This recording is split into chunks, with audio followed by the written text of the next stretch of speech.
Greetings of the day, my dear students. I hope you all are safe and sound at home.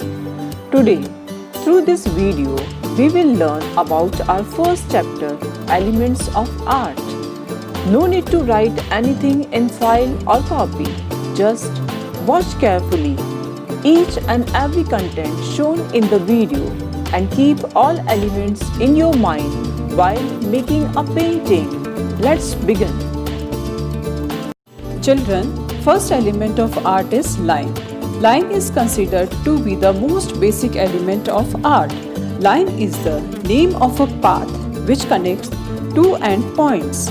Every line has some length and width. There are various types of lines: vertical, horizontal, diagonal, curve, spiral, wavy, cloud, zigzag, castle, step up and down, shark, mountain, jagged, walk around, dash, dotted, loop, etc. Now the next element is shape. A shape is created when a line is enclosed. All shapes are two-dimensional, meaning that they have only length and width. Example: square, circle, triangle, rectangle, etc. Next element of art is form. It is the structure of the artwork, not its surface. An ideal or solid form of anything will be three-dimensional because we can measure its three sides: a length, width and height or depth. For example, cube, cuboid, sphere, etc. Now the next element is texture. The kind of the surface of object is called texture. We can see and feel this element of art. For example, softness of the petals of a flower, the roughness of rocks and mountains, crunchiness of tree trunk. We should remember that what is the texture we want to exhibit or showcase. The next element is space. Space is the area around, above and within an object. The area between the foreground, background and the subject of a composition. Space is divided into two categories. Positive space, the area covered by shape or the main object. Second is negative space, the area around the subject matter. Now, next element is proportion. Proportion is the eye measurement of a variety of sizes, shapes and positions of the parts of the picture or subject that we draw. See, in the given painting, the artist has shown a mother elephant with her baby. As you see, the baby is smaller than her mother, according to the proportion, just as we see in real life. Now, the next element is perspective. Perspective study is the most basic and most important aspect of drawing. It is all about correct use of lines and angles. A single line in a particular direction can alter the perspective of the entire composition. All lines merge into vanishing point on the horizon line. We can study perspective by placing the object at three different levels. First is eye level, when we see object in the straight line of our eyes. Second is above eye level, when we see object by looking upwards. Third is below eye level, when we see objects by looking downwards.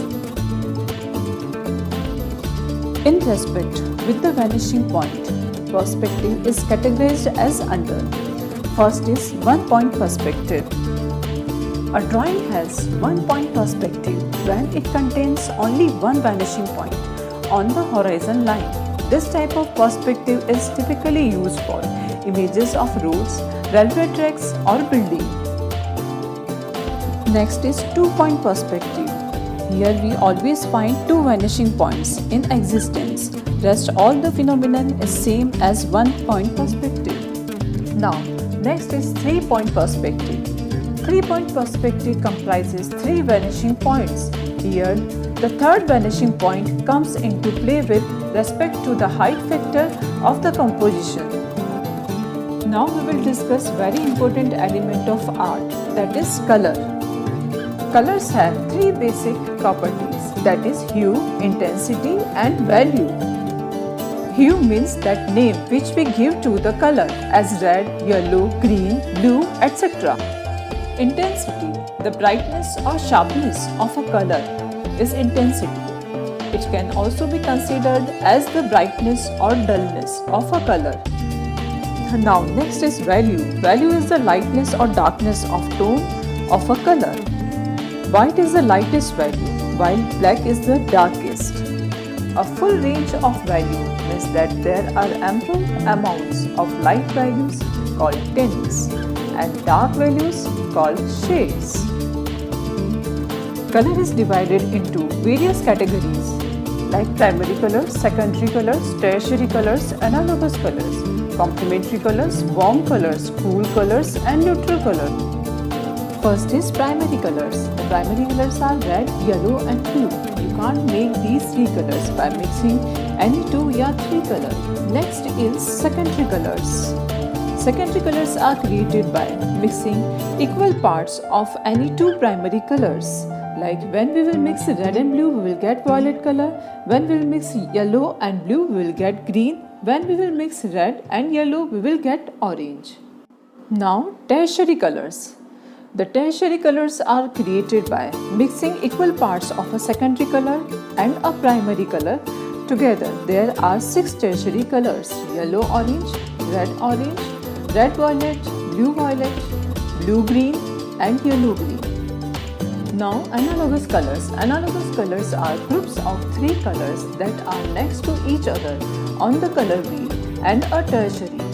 An analogous color scheme creates a rich monochromatic look. For example, you can see variety of blue color in this picture. Now, complementary colors. Colors found directly across from each other on the color wheel. These color scheme provide a strong contrast. Example, blue and orange, red and green, yellow and violet. Now we will take warm colors and cool colors. Cool colors are related to nature and water. For example, green, blue and violet. Warm colors. Warm colors are related to sun and fire like red, orange and yellow. Now last but not least, neutral colors. Neutral colors don't usually show up on the color wheel. Neutral colors include black, white, grey and sometimes brown. Children, I hope through this video you must have understood the concepts of element of art. Thank you. Have a nice day.